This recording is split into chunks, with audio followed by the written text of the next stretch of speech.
I never imagined the day would come when my son would stand in front of everyone and humiliate me. Not at the reading of his father's will.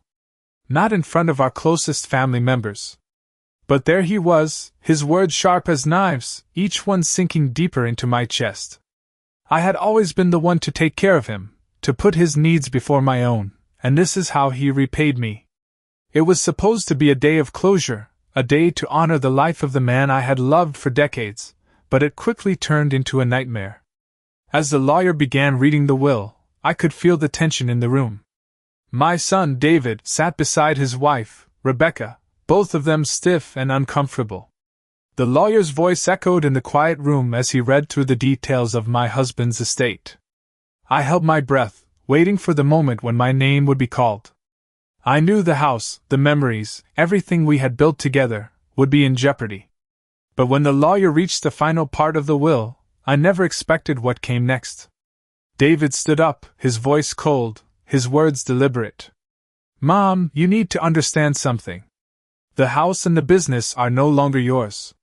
You'll need to find a place to live." My heart skipped a beat. I had given everything to this family, to this home. I had been here through every hardship, every joy. And now, in this moment, I was being pushed aside. Rebecca, standing by his side, looked at me with a hint of satisfaction in her eyes. I wanted to scream. I wanted to lash out. But I didn't. I sat there, holding my tears in check. I wasn't going to let them see me break. Not today. The lawyer continued reading, oblivious to the tension in the room. David and Rebecca exchanged glances, and I could almost hear the unspoken agreement between them. They thought they had won. But I wasn't going to let them take everything from me. Not without a fight. As the lawyer finished, he handed me an envelope.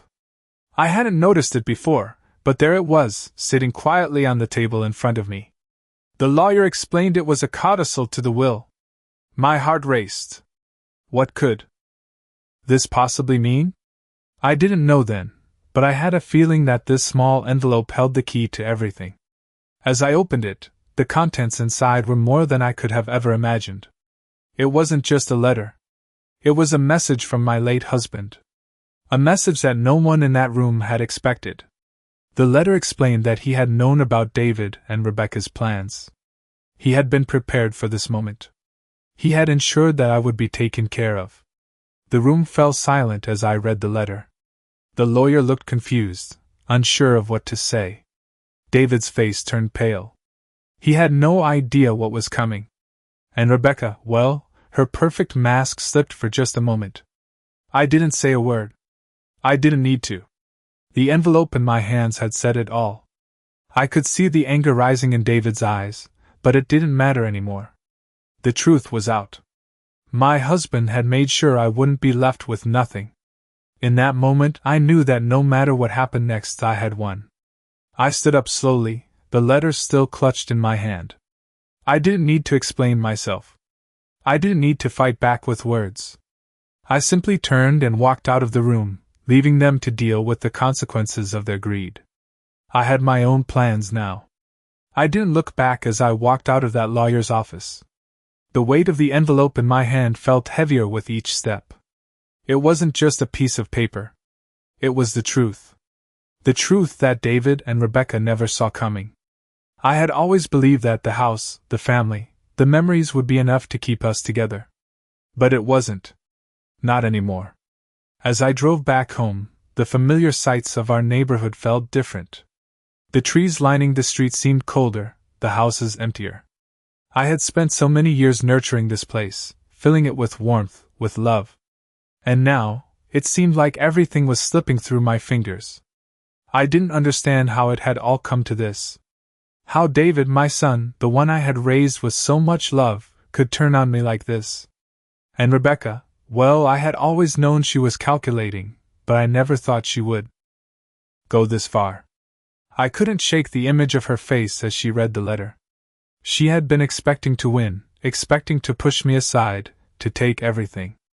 But the look on her face when she realized the truth, it was priceless. I felt a cold satisfaction in that moment. But as I pulled into the driveway, my heart sank. The house. Our house. The one my husband and I had built together, brick by brick, year after year. I had spent countless hours here, watching our children grow up, making every meal, folding laundry, tending to the garden. And now, David wanted to take it from me. He had already made up his mind, and Rebecca was right there, backing him up. I walked through the door, the house silent, as though it knew something had changed. My footsteps echoed in the empty hall. The room that had once been filled with laughter and conversation now felt hollow. I ran my fingers along the familiar furniture, tracing the lines of the chairs, the table, the old photos hanging on the wall. Everything here told a story. Our story. But it didn't matter to them. I sat down at the kitchen table, the one where we used to have breakfast together. I picked up the letter from my husband again. I could hear his voice in my head as I read his words. He had known. He had known that this day would come. That David and Rebecca would try to take everything from me. And so, he had made sure I wouldn't be left empty-handed. My hands trembled slightly as I placed the letter back in its envelope. The world outside continued on as if nothing had changed, but inside, I was different. I wasn't going to let them take everything. Not without a fight. Not anymore. The next day, I decided it was time. I wasn't going to stay silent, and I wasn't going to let David think he could just walk all over me. I called the lawyer and scheduled a meeting. I knew what I had to do. I had to stand up for myself. But I also knew that this wasn't going to be easy. David was going to be furious. Rebecca would probably try to spin things in her favor. But it didn't matter. I had something they didn't expect. The letter. The proof that my husband had planned for me to be taken care of. That was my trump card. I had no intention of using it recklessly, but I was ready. Ready to take back what was rightfully mine. As I waited for the lawyer to arrive, I thought about my husband again. He had always been my protector, my partner in everything. And even in death, he had looked out for me. He had seen through the facade that David and Rebecca had put on. He knew what they were capable of. And now, it was time for me to take control. David thought he had won. He thought he could take everything from me. But he didn't know that my husband had already made sure I wouldn't be left in the cold. I took a deep breath as I heard the knock at the door. It was time. The lawyer arrived just as I was sitting down, the weight of the envelope still heavy in my hands. I had never imagined I would be here, standing up to my own son, fighting for what I knew was rightfully mine. I had always been the one to keep the peace, to smooth things over, to put family first. But now, that peace was gone, shattered by the very people I had trusted the most. The lawyer, a calm and professional man in his 50s, entered the room with a neutral expression. He had been my late husband's lawyer for years, and now, he was mine. "Eleanor," he said, his voice steady, "I understand you wanted to discuss the contents of the will further." I nodded, clutching the envelope tighter. I had already decided what I was going to do. I wasn't going to let David and Rebecca take everything from me without a fight. As the lawyer sat down across from me, I handed him the envelope. He raised an eyebrow as he carefully opened it. "This is unusual," he said, scanning the document inside. It was a simple letter, but it carried the weight of my husband's last wishes, wishes that had been hidden from David and Rebecca. "Your husband anticipated this moment, Eleanor," the lawyer continued. "He knew they would try to take everything from you. That's why he made sure you would be protected." I could feel the anger rising in my chest as I thought about David's cold words, the way he had spoken to me like I was nothing, like I didn't matter. But I wasn't nothing. I was his mother. And I had raised him with love and care, only for him to turn against me. The lawyer's voice broke through my thoughts. "Eleanor, you have the right to challenge any actions they've taken with the estate. This letter from your husband makes it clear that you have more than just a claim to the property. You have his wishes." I took a deep breath, letting his words settle in. For the first time since this whole mess started, I felt a glimmer of hope. The letter was my shield, the proof I needed to stand up for myself. The lawyer leaned back in his chair, his gaze thoughtful. David and Rebecca will not take this well. You know that, don't you? I nodded, but I wasn't afraid. Not anymore. I don't care, I said quietly. I'm not going to let them treat me like this. Not after everything I've done for them. This is my home.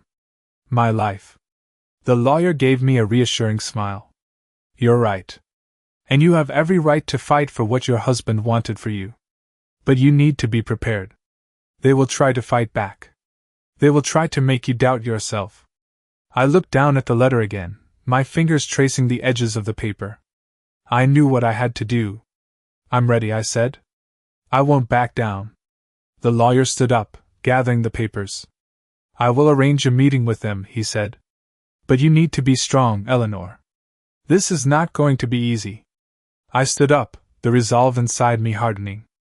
I've been strong for a long time, I said. This is my turn.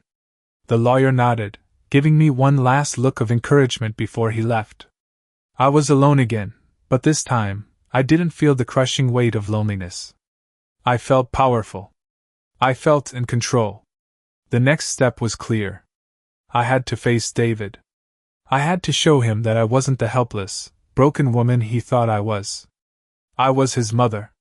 And I had a right to everything my husband had promised me. As the days passed, I prepared. I read the letter from my husband over and over again, committing it to memory. I knew the time would come when I would have to face David and Rebecca. And when that time came, I would be ready. The clock was ticking.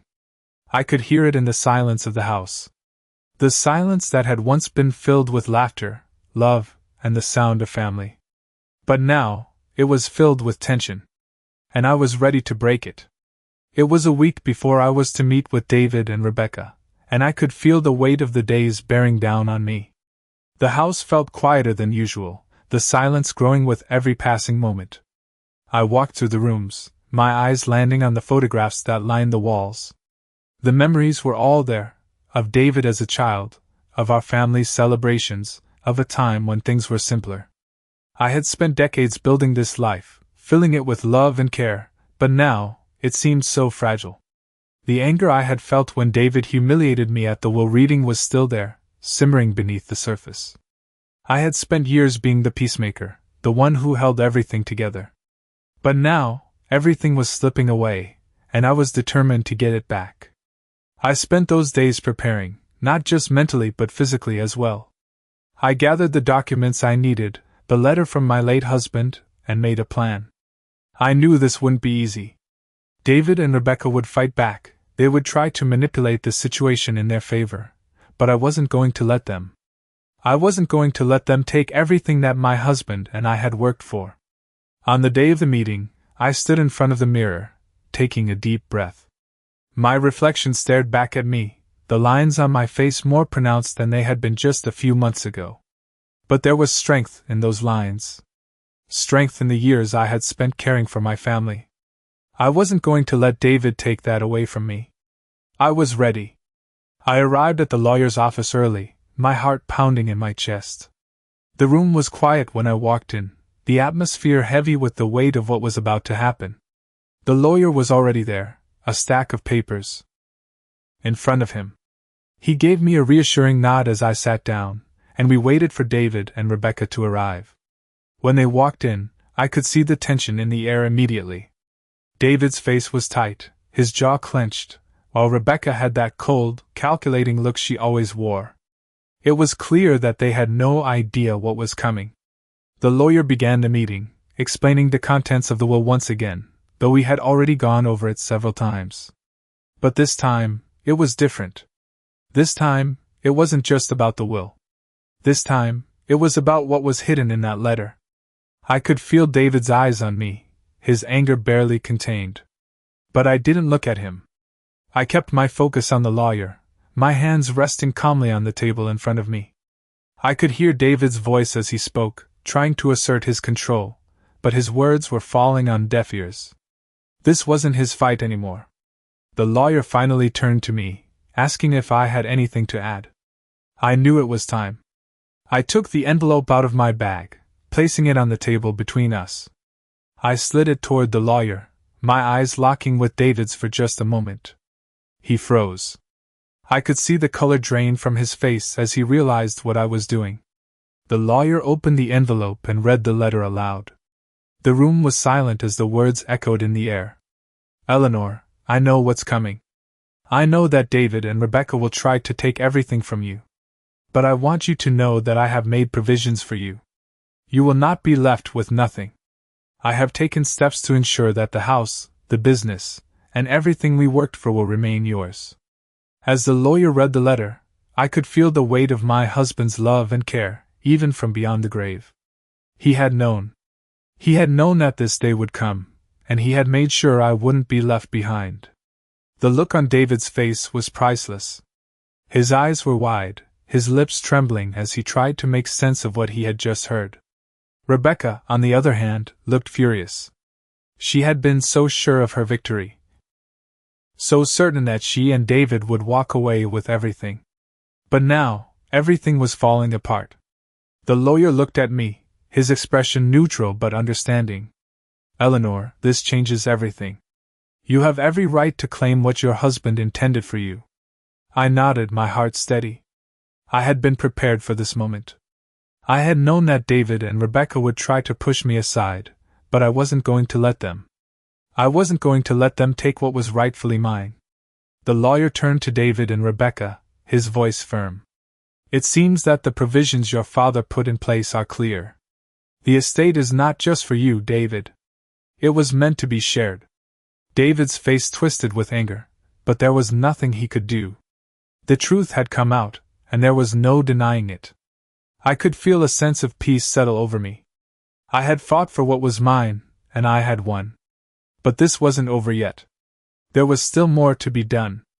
I could see the frustration in David's eyes as he clenched his fists, but there was no point in arguing. The letter had said it all.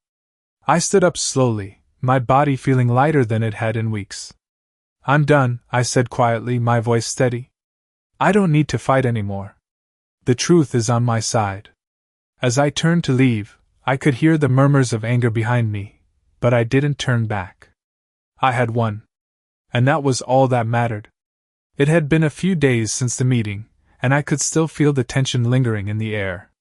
The victory I had felt after the lawyer read my husband's letter was bittersweet. Yes, I had claimed what was rightfully mine, but the aftermath was far from over. David and Rebecca weren't the type to give up easily. I knew that they would plot their next move. I couldn't let my guard down, not now. As I walked through the house, I found myself looking at things differently. The pictures on the walls, the furniture my husband and I had carefully chosen, the room where we had spent so many quiet nights together, everything felt different now. The house that had once felt like a sanctuary now felt like a battlefield. I wasn't sure if it was just my emotions playing tricks on me, but I couldn't shake the feeling that something was off. David hadn't reached out to apologize. Rebecca hadn't even tried to smooth things over. They were angry, and I could feel their anger, even though they were no longer in the house. It was as though they were both plotting their next move, determined to undermine me at every turn. That night, as I sat alone in the living room, the house quiet around me, I thought about what I should do next. My late husband's letter had given me the upper hand, but I knew I couldn't just sit back and wait. I had to take control of the situation, once and for all. The next morning, I went into town to meet with the lawyer again. I had a few things I needed to clarify, some steps I needed to take to ensure my position was secure. I wasn't going to let them take anything away from me. As I sat across from the lawyer, I could see the concern in his eyes. Eleanor, he said, I'm glad you've come to see me again. The situation is delicate, but we can move forward. I nodded, my mind focused. What are the next steps? I asked. He leaned forward, his voice low. We need to make sure the will is executed properly. We need to ensure that David and Rebecca don't try to contest it, especially now that they know about the letter. We also need to look at the property, make sure everything is legally in your name. I took a deep breath. It felt like a weight had been lifted, but I knew the hard work had only just begun. I'm ready, I said firmly. The lawyer gave me a nod of approval, and we discussed the logistics of the next steps. It felt good to be taking control, to know that I had a plan in place. But as I left the office, I couldn't shake the feeling that David and Rebecca would do anything to get what they wanted.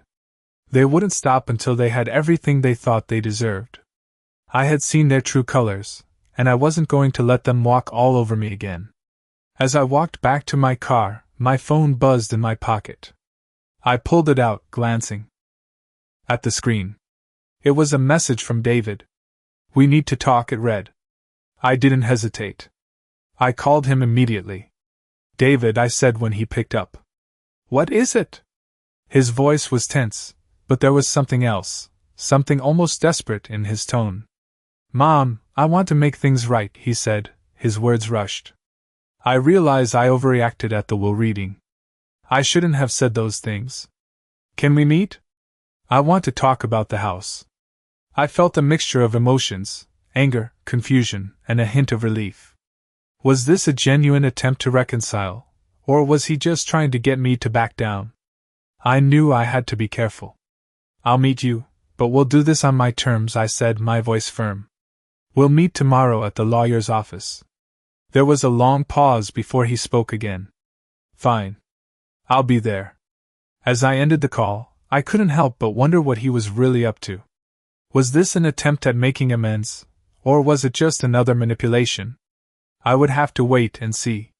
The next day, I arrived at the lawyer's office early, determined to be prepared for whatever David might throw my way. I sat in the waiting room, my hands folded calmly in my lap, my mind focused. When David finally walked in, his face was a mixture of frustration and uncertainty. He glanced at me briefly, then sat down across from me. "I didn't expect you to be so firm about all this," he said quietly. "I didn't think you would fight for the house like this." I didn't say anything, just looked at him, waiting for him to continue. "Look," he said, his voice lower now, almost pleading, "I know I hurt you. And I'm sorry for that. But you have to understand, this house, it's a symbol for me. It's all I have left of Dad." I could see the pain in his eyes, but it didn't excuse the way he had treated me. "I understand that, David," I said softly. "But you don't get to take everything away from me just because it's a symbol. This house is my home. It's where your father and I spend our lives together." He looked away, his jaw clenched.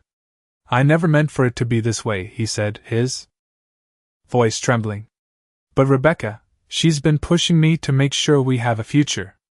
I don't know how to balance everything, Mom." I felt a pang of sympathy, but I quickly pushed it aside. "You don't get to use Rebecca as an excuse," I said firmly. "You made this decision, not her. And you're going to have to live with the consequences." There was a long silence between us. David's eyes were filled with frustration, but I saw something else there, guilt. He was starting to realize just how far he had pushed me, just how much he had underestimated me. "What do you want from me?" he finally asked, his voice barely above a whisper. "I want you to respect the will," I said. "I want you to accept that this house, this life, is mine. I've earned it." His shoulders slumped, and he sighed deeply. "I can't do this alone, Mom. I don't know what to do anymore." His voice cracked, and I could see the vulnerability in him, the part of him that had always been my son, the part that had been lost in the chaos of everything. I took a deep breath. "You're not alone, David. But you need to learn that respect comes first." He nodded slowly, his eyes finally meeting mine. "I'll try, Mom. I will." It wasn't the resolution I had hoped for, but it was a start. I knew the road ahead would be long and difficult, but at least now, we were starting to heal. The days following the meeting with David were a strange mixture of quiet and anticipation. Things had shifted, yes, but there was still so much left unsaid between us. I could feel the tension in the house, the weight of the unspoken words hanging in the air. David was trying, in his own way, to make amends, but I could tell that Rebecca was not going to make it easy. Every day, I watched her carefully. She wasn't the kind of person to give up without a fight. She was always calculating, always trying to manipulate the situation to her advantage. I knew that she wasn't done yet. As much as David had shown some signs of remorse, she hadn't. She was just waiting for the right moment to strike. But I wasn't going to make it easy for her. I had learned a long time ago how to stand my ground. That's exactly what I was going to do. One evening, as I sat in the living room, I heard the sound of tires on the gravel driveway. I looked out the window and saw David's car parked in front of the house. I wasn't surprised, but I didn't exactly look forward to whatever conversation was coming next. I walked to the door and opened it just as David stepped out of the car. He looked at me with a mix of uncertainty and hope in his eyes. "Mom, can we talk?" he asked. His voice was calm, but I could hear the undercurrent of tension. I nodded and stepped aside, letting him into the house. "Of course," I said, closing the door behind him. We stood there for a moment in silence, and I could feel the awkwardness between us. It had been years since we had been this uncertain around each other. I had always been the one who took care of him, who knew what to do in every situation. But now, it was different. Now, it felt like we were both trying to figure out how to navigate this new reality. David finally spoke, his voice low. "I've been thinking a lot about what happened," he began, looking down at his hands. "I know I messed up. And I'm sorry for the way I treated you. You don't deserve that." I could see the sincerity in his eyes, but I couldn't help the bitterness that crept up inside me. He had caused so much hurt, so much damage, and now he was apologizing? I wasn't sure if I could just forgive him, not yet. "David," I said softly, my voice steady, "I don't know if I can just forget what you did. What you and Rebecca did." He looked up at me, his face filled with regret. "I know," he said, his voice breaking. "I don't expect you to forgive me right away. But I want you to know that I'm trying. I'm trying to make things right." I stared at him for a long moment, weighing his words. I wanted to believe him, I really did. But I couldn't ignore the reality of what had happened. I couldn't just pretend that everything was fine. "You can't just make everything go away with an apology," I said, my voice firm. "You've hurt me, David. You've taken something that wasn't yours to take." He nodded, his face filled with guilt. "I know. And I'm sorry. But I want to work through this. I want to fix things, Mom." I could hear the sincerity in his voice, but I wasn't sure if it was enough. I wasn't sure if anything could make up for the hurt he had caused. I had to think about this. I had to think about what I wanted, what was best for me. "I'm not sure I can trust you yet," I said quietly. "It's going to take time, David." His face fell, and I could see the disappointment in his eyes. But he didn't argue. He didn't try to push me. He just nodded, accepting that things wouldn't be fixed overnight. "I understand," he said softly.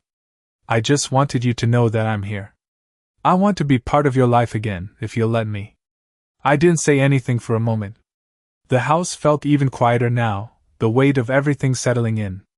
I had been so focused on protecting myself, on holding on to what was mine, that I hadn't stopped to think about what I truly wanted. Did I want to rebuild my relationship with David? Did I want to give him another chance? Or was I better off moving on and leaving him behind?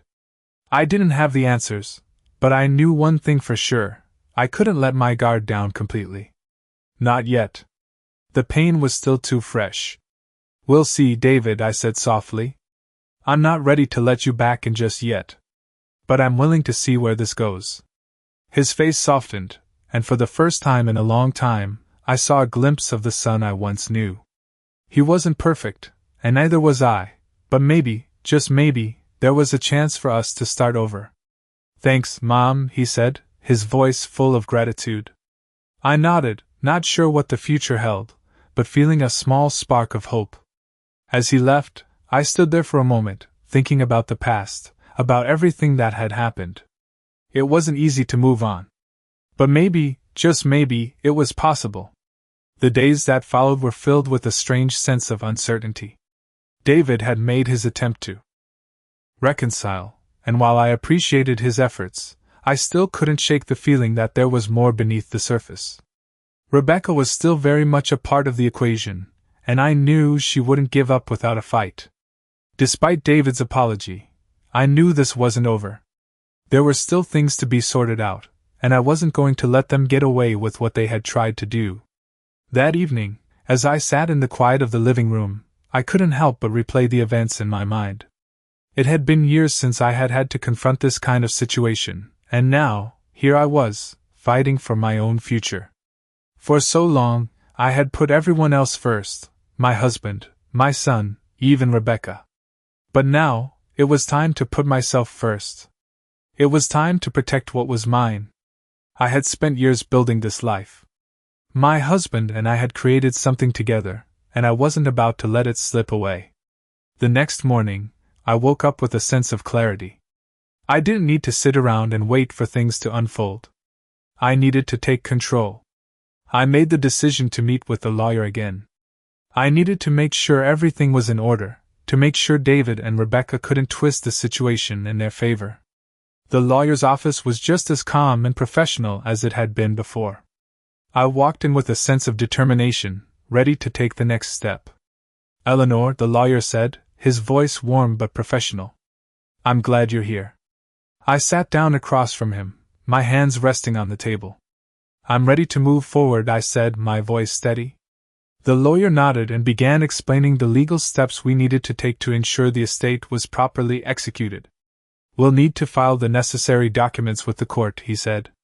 "We'll also need to make sure David and Rebecca are aware that any attempts to contest the will be met with legal action." I listened carefully, absorbing every word. I knew it wouldn't be easy, but I was prepared to do whatever it took to protect my rights. The lawyer continued, outlining the next steps, and I felt a sense of confidence rising within me. For the first time in a long time, I felt like I was in control of my own destiny. As I left the lawyer's office, I felt a weight lifted from my shoulders. It wasn't over, but I had taken the first step in securing my future.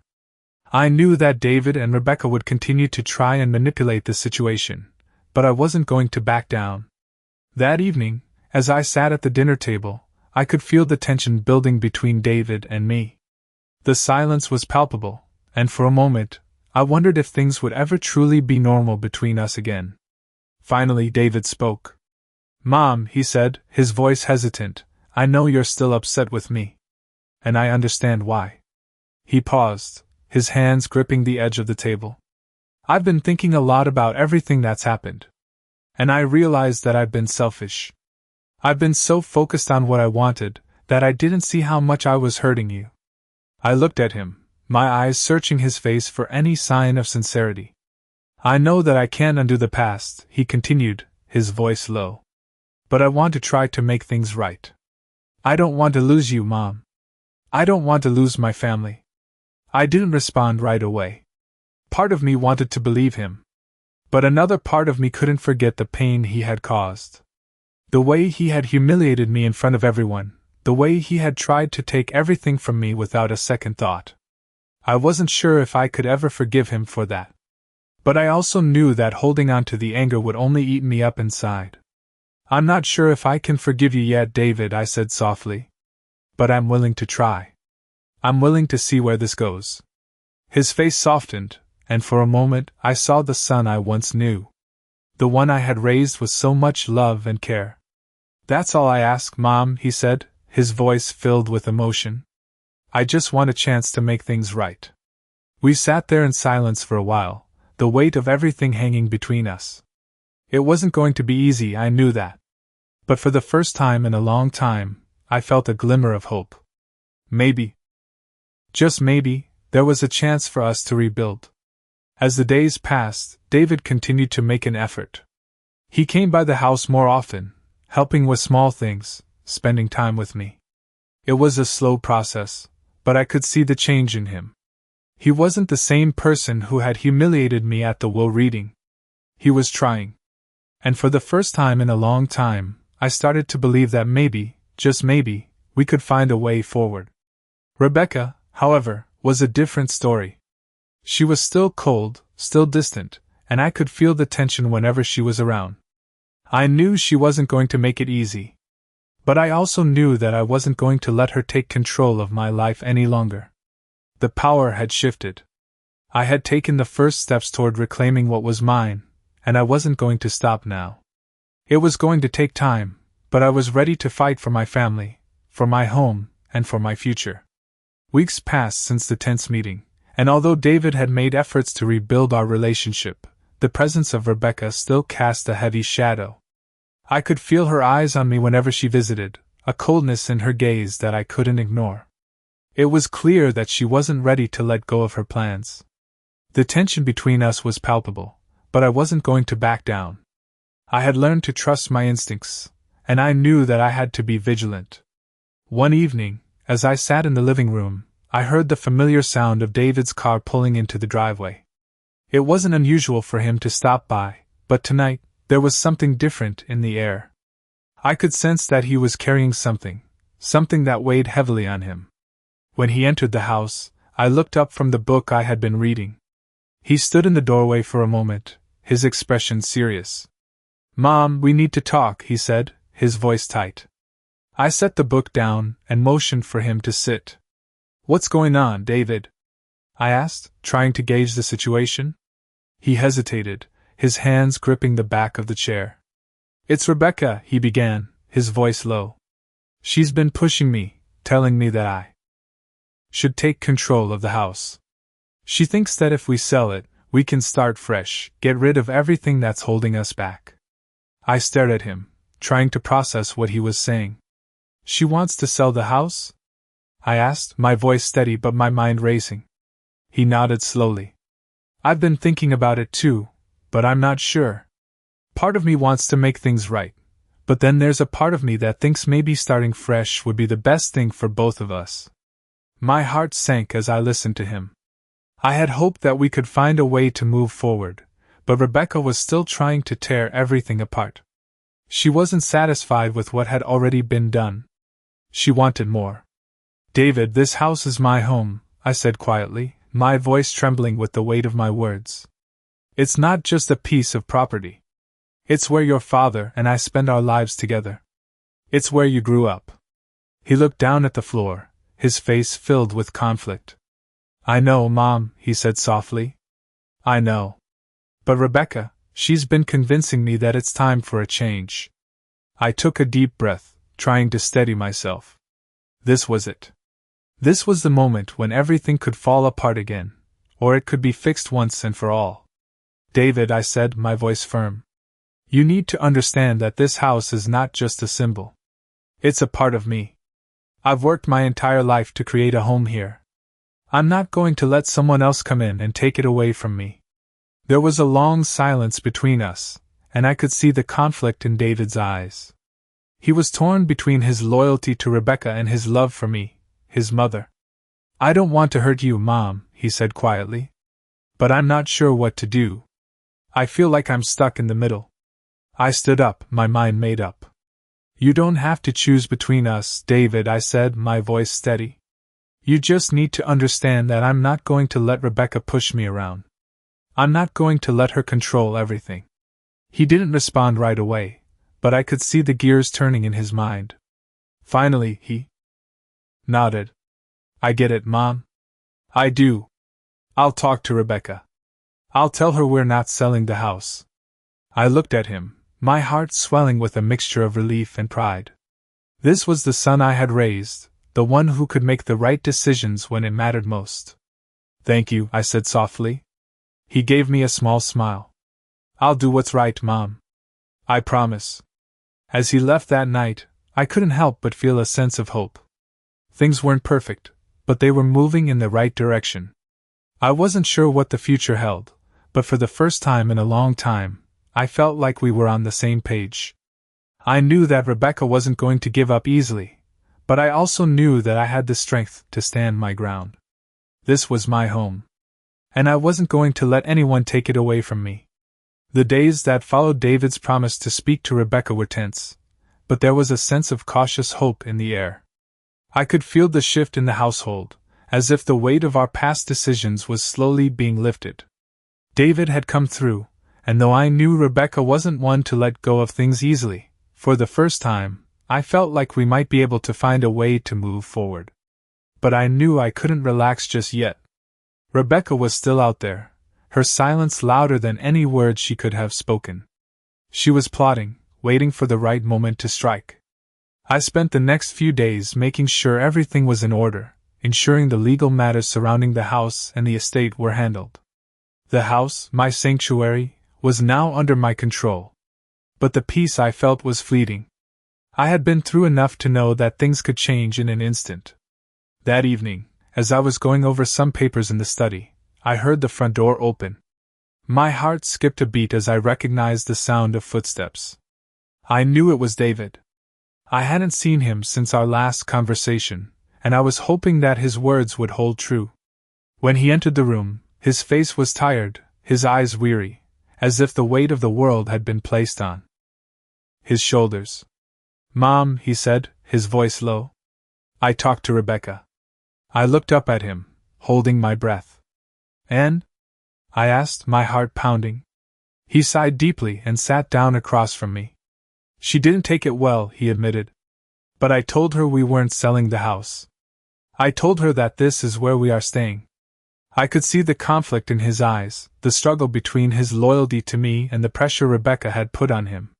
"She's not happy about it," he continued, "but I think she's starting to understand. At least, I hope she is." I nodded slowly, trying to process his words. I didn't want to get my hopes up too soon. I had seen how manipulative Rebecca could be. She would wait for the right moment to strike, to twist things in her favor. But for now, I had to trust David. "Thank you," I said quietly, my voice filled with gratitude. "It means a lot to me that you stood up for me." He looked at me, his expression softening. "I know I've made mistakes, Mom. And I know I can't undo the past, but I'm trying. I really am." I smiled gently, a mix of pride and sadness in my heart. "I know, David. And I'm proud of you." There was a long silence between us, both of us lost in our own thoughts. But in that silence, I realized something. The battle wasn't over, but it was changing. David had taken the first step toward mending our relationship, and I could see that he was finally starting to understand the weight of his actions. He wasn't perfect, and neither was I, but we were both learning, growing. "I'll keep an eye on things," I said, breaking the silence. "I know Rebecca isn't going to give up easily. But we can handle this together." David nodded, his shoulders sagging in relief. "I don't want to lose you, Mom. I really don't." I felt a rush of emotion as I looked at him. This wasn't going to be easy, but we were in this together. The road ahead would be long, and there would be more challenges to face, but for the first time in a while, I felt hopeful. Maybe, just maybe, we could rebuild our family. The next morning, as I sat by the window, watching the sunlight filter through the trees, I thought about everything that had happened. The pain, the betrayal, the feelings of loss. But I also thought about the future. I wasn't going to let Rebecca tear us apart. I wasn't going to let anyone take what was mine, not now, not ever. I had fought for this house, for my family, and I would continue to fight. The power had shifted. I had taken control of my life again. As the days passed, I could feel the shift in the air. David was still trying, still working to make amends, and though Rebecca remained distant, I knew that the foundation of our family was slowly being rebuilt. It wasn't perfect, but it was progress. And that was enough for now. We had a long way to go, but I was ready for whatever came next. Because this time, I wouldn't back down. This time, I would stand my ground.